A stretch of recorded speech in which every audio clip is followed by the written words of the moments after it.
මුහුදු මහා විහාරය. මුහුදු මහා විහාරය යනු අම්පාර දිස්ත්‍රික්කයේ පොතුවිල් නගරයේ මුහුදට ආසන්නව පිහිටි වැදගත් පුරාවිද්‍යාත්මක සහ බෞද්ධ පන්සලකි.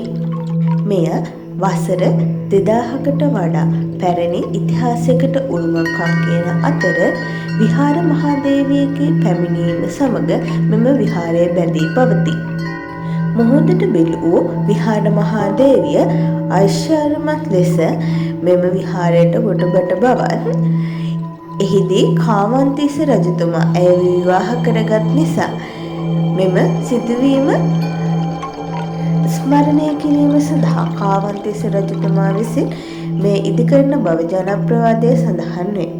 නමුත් සමහර ශිලා ලේඛනවලට අනුව මෙය ධාතුසේන රජතුමා විසින් ඉදිකරන ලද්දක් බවද සඳහන් වේ.